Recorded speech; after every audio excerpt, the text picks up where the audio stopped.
Our episodes deal with serious and often distressing incidents and may not be suitable for children.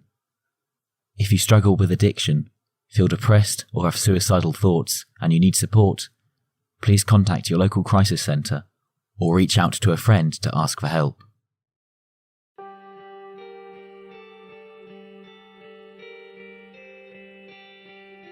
On August 6th, 2017, Lil Peep would tell the Sunday Times of London in an interview he wanted to be the Kurt Cobain for the social media generation. Rolling Stone said he had the casual charisma of a born star and shamelessly catchy music that combined emo melodies and hip-hop beats. In the final leg of his Come Over When You're Sober world tour, the rapper would share a series of eerie Instagram posts with one reading, "When I die, you will love me." On November 15th, before his scheduled Tucson show, two 16-year-old fans, Nick Dowd and Mariah Bonds, would approach the rapper offering him drugs. For the two fans, sitting on the tour bus of Lil Peep was a dream come true. The three got high, talked video games, clothes and music. However, their fateful encounter would have tragic consequences. Just a few hours later, the rapper would be found alone and dead of a suspected drug overdose. Join us on a supernatural journey as we investigate the mysterious death of the poetic rapper Lil Peep and his backstage exit to the afterlife.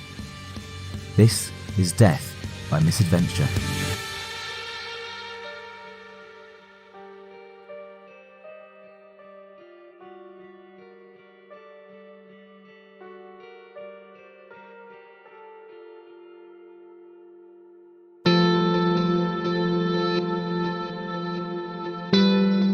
Gustav Åhr was born on November 1st, 1996, under the zodiac sign of Scorpio, in Allentown, Pennsylvania. He was of Irish descent on his mother's side and Swedish with German descent on his father's side. His parents, both Harvard graduates, his mother, Liza Womack, was a first-grade teacher, and his father, Carl, a college professor. Gustav had one older brother, Oscar. The two little boys were close and enjoyed wrestling around the house. Liza encouraged her sons to be creative, and they liked to paint. At night, to wash away the loneliness, Liza would play James Brown records and dance the night away with both little boys on her hips until her husband came home. The family moved to Long Island, New York in 2001 when Carl got a job teaching at Hofstra University. Gustav loved to dance and was quite talented. He took ballet and tap lessons when he was 5, and when he turned 7, he started to learn hip-hop. His parents took him to see the film Billy Elliot to encourage his artistic growth and continue to march to his own beat. His passion for music grew, and by the time he was in 7th grade, Gustav started to lose interest in school, and his parents became concerned. However, his school problems were also fueled by his troubles at home. His parents' marriage was falling apart, and Gustav, a sensitive child, he realized something was wrong. By the time he turned 14, they split, and his father moved out of the family home. Liza was now a single mom, and she was concerned about her son's emotional well-being, so she immediately put them into therapy. However, Gustav, feeling abandoned by his father, at one point refused to see him. His rebellious ways continued, and at the age of 14, he got his first tattoo sleeve, started getting facial piercings, and began making music in his bedroom. Soon, he grew tired of high school and later decided he didn't want to try to fit in. However, he always got good grades, even though he rarely attended class. By 2013, he dropped out of high school due to his depression and took online courses to earn his diploma. His mom would do his homework at night to help him graduate. His musical interest grew, and he found out about a local underground rap scene through YouTube and SoundCloud and wanted to become a part of it. After graduation, he headed to Los Angeles.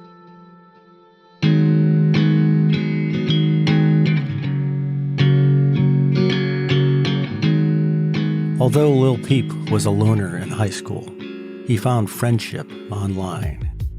After arriving in LA, he initially lived on Skid Row, dipping in and out of homelessness. and crashing at Brennan Savage's apartment, an old friend from high school.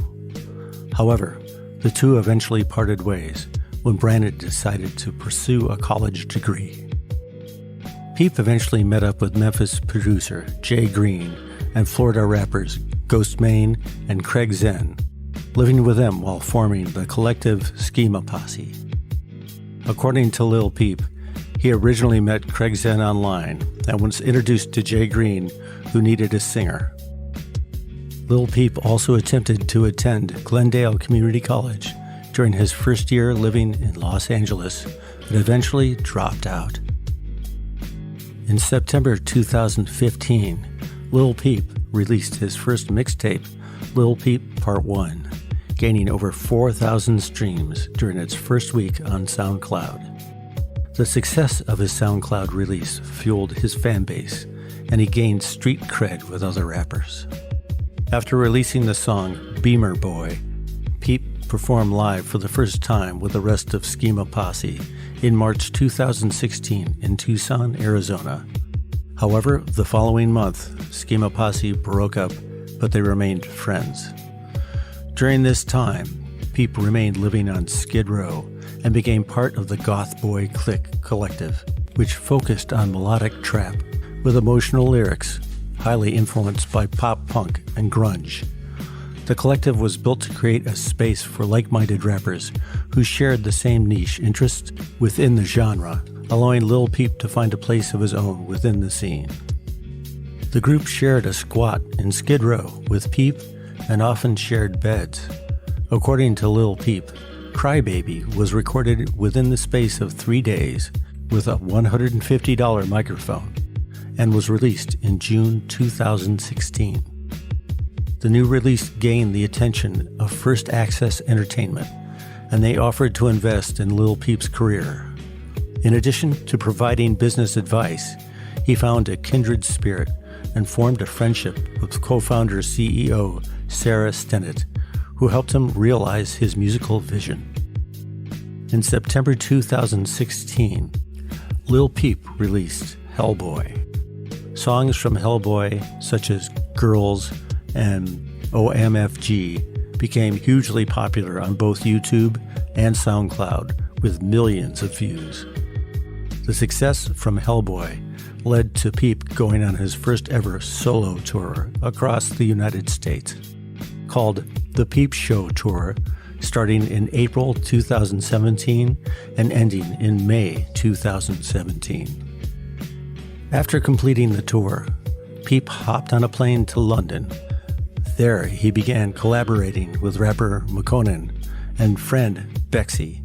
While living in London, Peep recorded Come Over When You're Sober Part 1 and Come Over When You're Sober Part 2, an EP entitled Goth Angel's Sinner, and an untitled project with Makonnen. He released his debut studio album, Come Over When You're Sober Part 1, on August 15th, 2017. He quickly announced his first world tour, starting in the UK, going on to Germany, and was scheduled to complete his tour in the United States. He would go on to play the Rolling Loud Festival in California in October, and played to sold-out crowds in New York, DC, and Atlanta. However, the rapper's tour would soon take a deadly turn.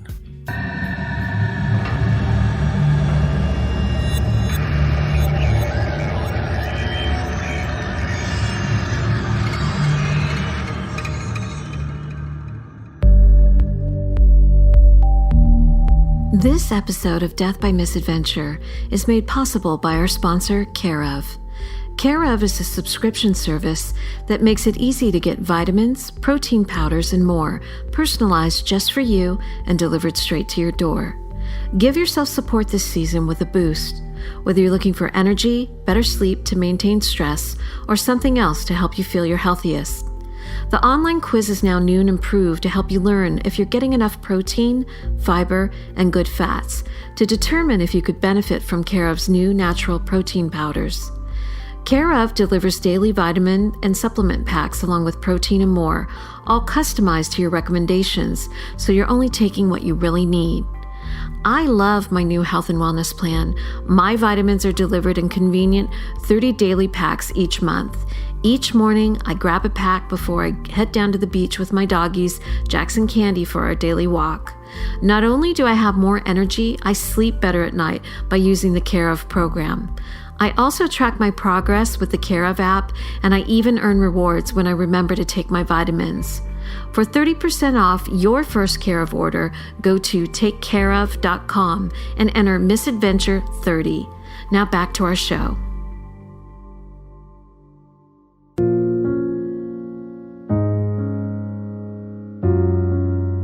Peep always knew he was going to be an artist, but in relationships, he was less confident.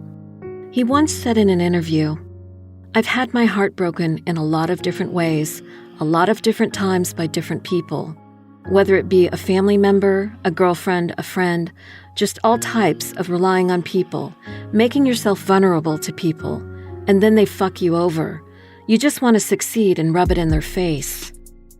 His sensitive Scorpio soul always shined through his lyrics in the songs he wrote, combining themes of suicide and revenge with trap drums and scraggly guitars. Pitchfork magazine crowned him an emo rapper who was reinventing love angst for a new generation. Like a true Scorpio, what made Peep most intoxicating was the fact he wasn't afraid to walk alone in the darkness, sharing his thoughts with his fans and saying out loud what many people were already thinking privately. Peep was strongly driven by his emotions, influenced by his own ever-changing moods, as well as the moods of those around him. He had a mystical quality to him, intuitive, and people were naturally drawn to him. His first love, of course, was his mother, Liza. In astrology, his moon in Cancer illuminates the close and personal relationship he shared with her. This aspect allowed him to connect with fans on the most intimate level, and he channeled his vulnerability back into his music.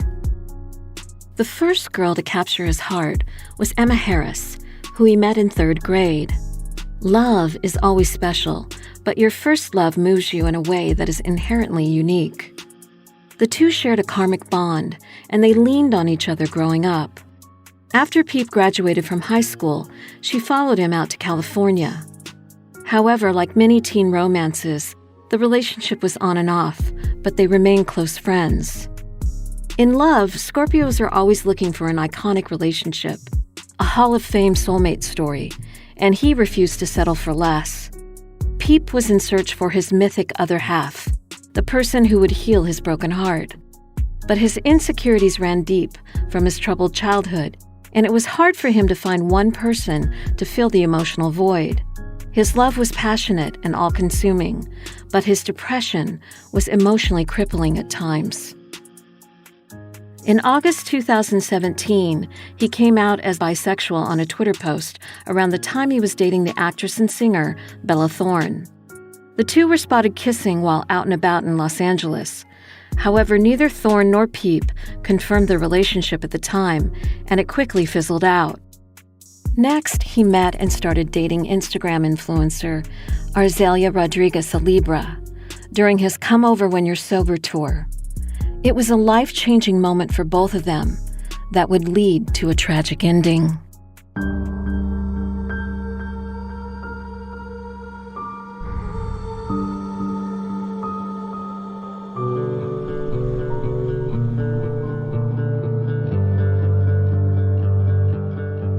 On August 6, 2017, the formerly homeless rapper in an interview would tell the Sunday Times of London he wanted to be the Kurt Cobain for the social media generation.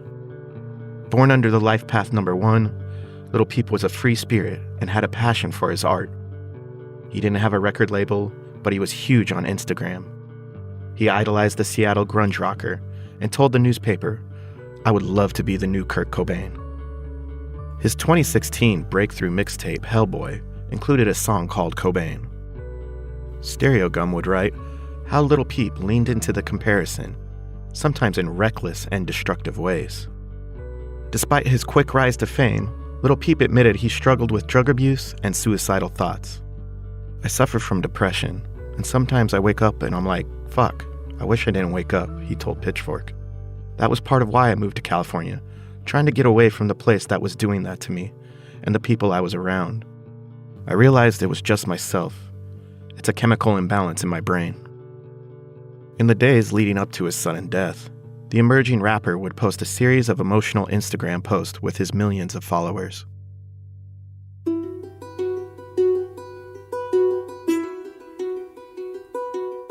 On November 14th, 2017, he would write a cry for help from El Paso, Texas. I just want to be everybody's everything. I want too much from people, but then I don't want anything from them at the same time. You feel me? I don't let people help me, but I need help. But not when I have my pills. But that's temporary. One day maybe, I won't die young, and I'll be happy. What is happy? I always have happiness for like 10 seconds, and then it's gone. I'm getting so tired of this. In another eerie post, Lil Peep attempts to drop an unidentified pill into his mouth, swallowing it and shaking a prescription bottle that appears full of pills. And one more post stating, "I feel empty." It was clear that the promising young rapper was depressed and perhaps suicidal. On the day of his death, the 21-year-old rapper took to social media to post one last photo from a recent concert with the foreboding caption, "When I die, you'll love me."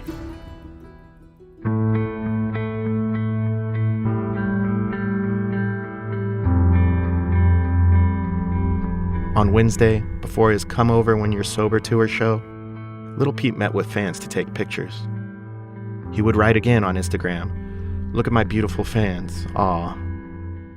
However, this is where the story would take a very dark turn. Just a few hours before his show, two 16-year-old fans, Nick Dowd and Mariah Bonds, would approach Lil Peep offering him drugs.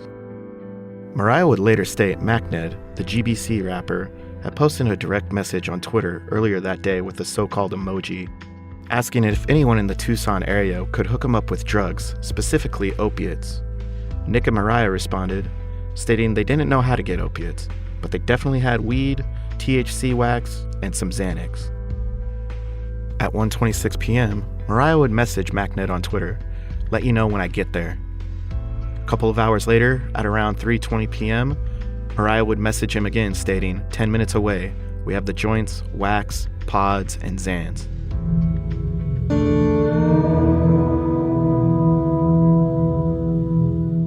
After the two fans arrived, Lil Peep took photos with them, and Nick pulled out a few joints from his pocket asking if he wanted to smoke or dab.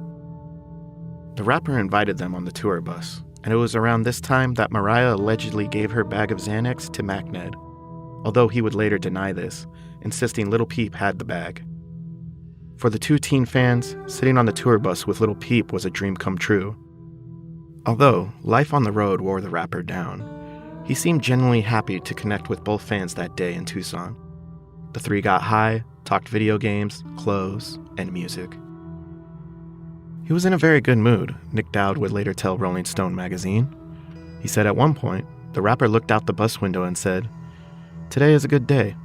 Not every day is a good day, but today is. I feel good." However, mysteriously, less than 1 hour later, Lil Peep would drift off to sleep and would never wake up again. Inside the club, Lil Peep fans were excited to watch the opening acts, but became worried as they were asked to leave after paramedics arrived on scene.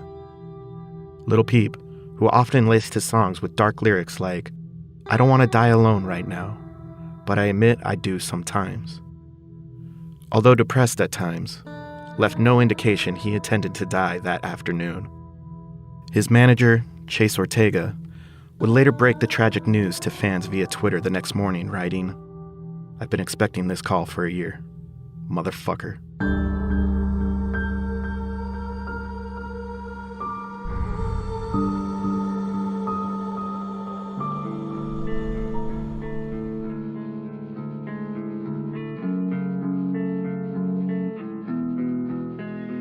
The hip-hop community mourned the loss of Lil Peep on Saturday, December 2nd, 2017.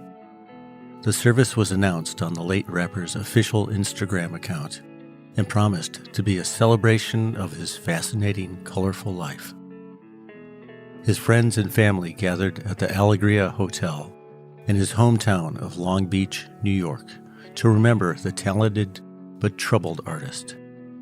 The memorial event was standing room only and included loving words from both his mother, Liza Womack, and his grandmother, Jenny Kastner, and close friends.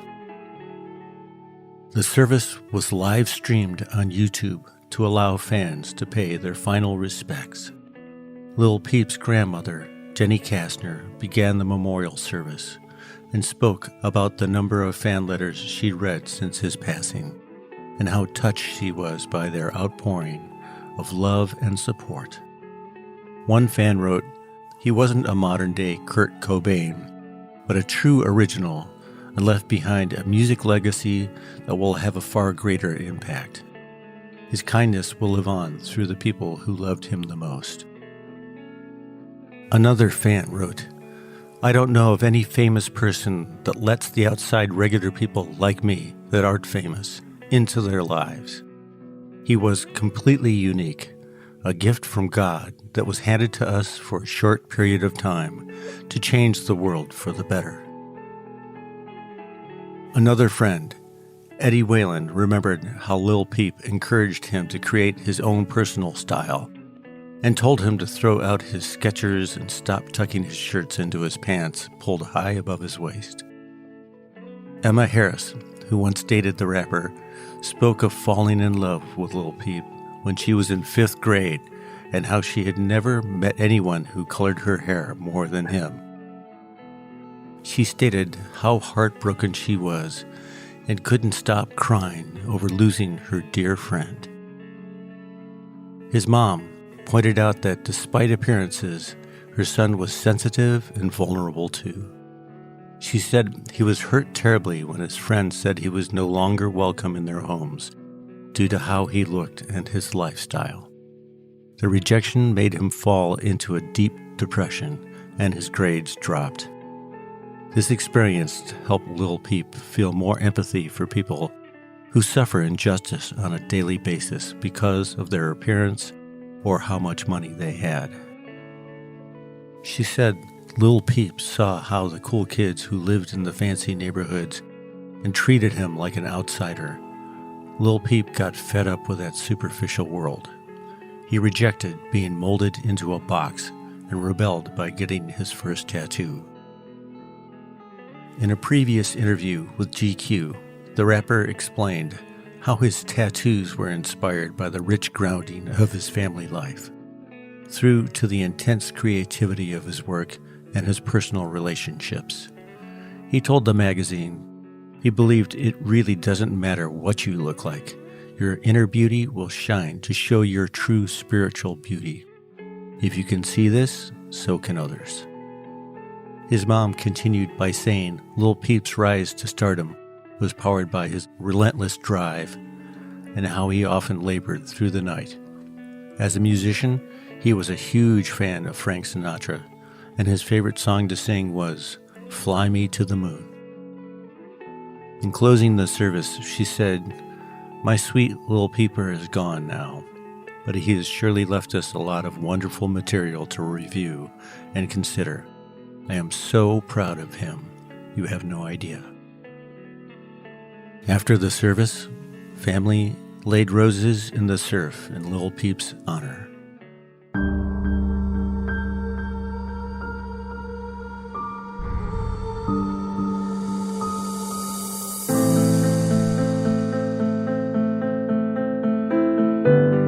After his death, Lil Peep's passing made headlines around the world, from the New York Times to Rolling Stone magazine.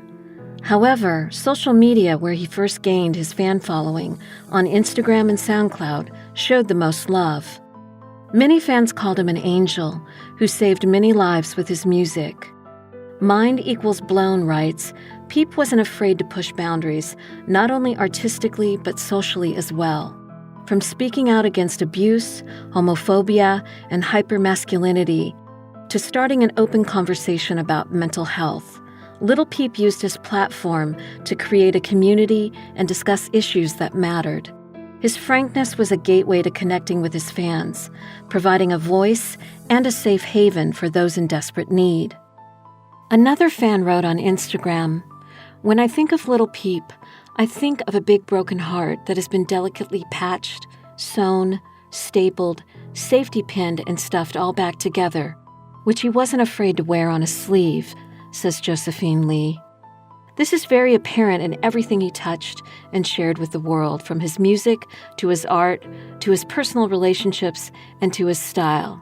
He wore a sense of humor and found the fun in the darkest places. He wore his nostalgia for the 2000s and his love for 2017. He wore his music, heart, and soul. Actress Bella Thorne posted on Twitter, "Peep, you deserved more out of life. Life didn't do your greatness justice." His girlfriend Azalea, heartbroken over his tragic death, posted, "I love you, monkey. I feel you here. You are in everything. I just want to be with you again. Nothing will ever be the same. I will never be the same. I'm trying everything to be strong for you, but it's so hard. I don't want to be here without you. The pain is heavy in my soul." His brother Oscar expressed his concern to Long Island Herald. The coverage of his brother's death didn't truly capture who he was. Oscar said he wasn't different, but he was just more. Peep was all about finding this connection with people and making sure their feelings weren't ignored, or that they noticed that somebody was able to communicate those things that seemed important through lyrics and song. Oscar and a family friend, Kyle, also paid tribute to Peep's mom for supporting his career and how she helped him chase his dreams in every possible way. They believed she was a huge part of why he was so successful. No matter what happened, he always had his mom and others there for him.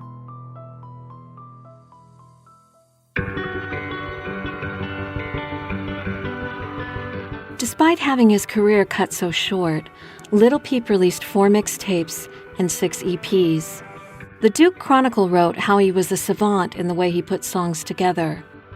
Although lines about depression and suicide had always riddled his music, they felt even more significant after his death and eerily predictive of his tragic end. The raw honesty and transparency with which he sang about his pain is what made him so relatable to so many fans. In society, we're often encouraged to paint over our struggles in daily life. Peep leaned into them and exposed them for what they were. After his unexpected death, his mom and brother, who inherited his estate, kept the candle burning for Peep's music and legacy to live on. Due to his prolific writing, a number of songs and projects were completed prior to his death. The first official posthumous release arrived within 24 hours of his death, as Wiggy, a director of many of Peep's music videos, released the official video for then an unreleased song, 16 Lines. The rapper's fan base and popularity continued to grow quickly, which resulted in a significant increase in sales and streams of his music. The single, Awful Things, from Come Over When You're Sober Part 1 charted, becoming his first entry on the Billboard Hot 100 at number 79. By September 2018, the music world was also mourning the loss of XXX Tentacion, who was murdered, and the 2 rappers were posthumously brought together by tragedy on the track Falling Down, written by Lil Peep and McConan. McConan said in an interview it came together during his recording sessions with Peep in London, where they were working on an album. X had heard the snippet on YouTube, and he wanted to be a part of the song, and he recorded some parts prior to his death. X's mom and his family reached out and asked if he could still be part of the song. McConan agreed because he was making music with Peep to bring people together. On November 9, 2018, Lil Peep's estate released his first posthumous project, Come Over When You're Sober Part 2, and it hit number 4 on the Billboard charts.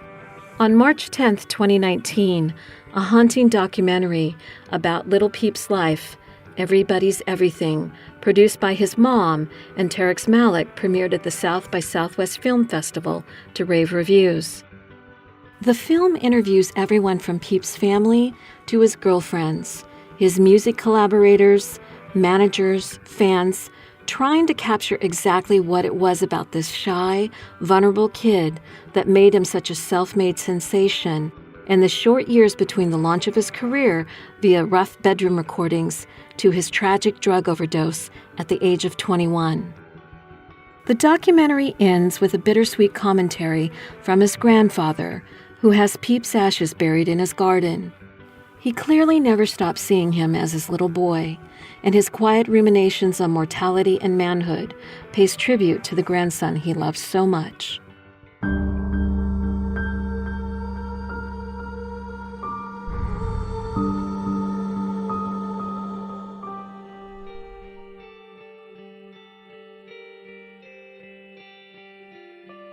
Lil Peep died only 2 weeks after celebrating his 21st birthday. In spiritual circles, many believe an early death is often a way for an evolved soul to make a greater emotional impact in the lives of those they love and for others who are just like them, who need their help. One fan wrote on Reddit, "I saw him a month before he passed away, and as soon as he walked on stage, I felt like I was looking at someone special. After he passed, and I kept listening to his music, I began to think that he had some sort of sixth sense, like an awareness of life and death on a level higher than most people. I listened to his music constantly, and I just wonder how he was so aware that he was going to die so soon." In his songs, Lil Peep freely spoke of his fears, depression, drug use, love, and death. A soulful preacher speaking to his choir, who confessed all his sins through his words and music. No doubt, the story of the poetic rapper will continue to live on in the hearts and playlists of those who loved him most. A generation affected by his vulnerability and unapologetic music. Lil Peep, gone but never forgotten.